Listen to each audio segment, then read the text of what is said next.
Hello everyone, welcome back to this Microsoft Excel tutorial journey with me on my Knowledge Factor YouTube channel. This is the 97th session today and we are still learning the pivot tables in Microsoft Excel. So let's take a look at the second option that Microsoft has now given us to filter within your pivot tables. This has been around inside of the Windows version of Microsoft Excel since I think 2010 edition. This is called your slicers, right?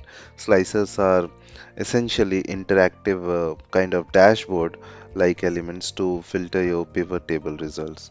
So before I do this, I'm going to grab year from the pivot table field list and I'm going to drag it out of there. Let's get rid of that filter. So now we are going to provide another filter. We still filter it by a year, but the method will be different. So but this interface is quite a bit better in my opinion.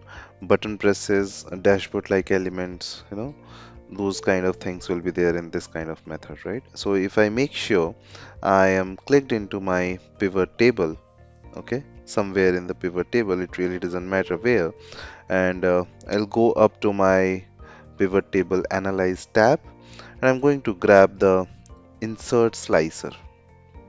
So this can open up the insert slicer window, right? And there I get to pick how I want to filter the result. So I'll grab here the year and I'm gonna hit OK. And this right here, this is your slicer. This is your filter. And I love this because you can move it, anywhere you want. So you can format it, you can get it kind of fall in line with the rest of your look and feel, and really truly created a nice interactive dashboard based on your pivot table, your charts and so on. So now I just click on it, select year, let's say 2013, and there it is, 2015, 14 and so on. So these are your slicers. If I hold down the control key, I can select the multiples. So got all my years back, a nice interactive method to filter your pivot table results. Definitely try this one out. Now even you can introduce multiple slicers, and that's another reason why I love these. I'm going to go back to my pivot table and I'm going to go back to the analyze tab, insert slicer. Now let's say I want to see it by region. We'll filter some region information here. So if I want, I can shrink up quite a bit it here, and I'll just try to move it here. So now I just want to see north. I just want to see north for 2013, right? I can filter all. I want to get all of the years, so I'll just select all, and this is my north for all the years. Let's go to the west. Alright, very cool, very interactive.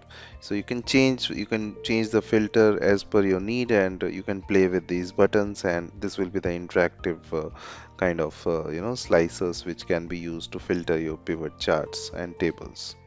So give your users those button press moments to be able to filter your results.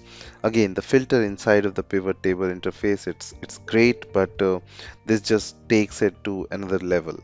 Button presses, dashboard, filter to it, and you're good to go. So your users are going to love you for this. So try this out. Try out a couple. Maybe start out with year, uh, throw a reason in there, maybe salesperson, throw a few of them in there and see what you get. So that's it for today. So this was the second method which I wanted to explain you. Thank you so much for watching this tutorial, and as I always say, if you really liked it and enjoying this journey, then please do like, share and subscribe my channel, and also press the bell icon to get the latest content update on this channel.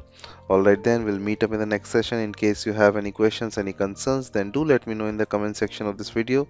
So see you in the next video. Till then, stay safe, have a great life and take very good care of yourself.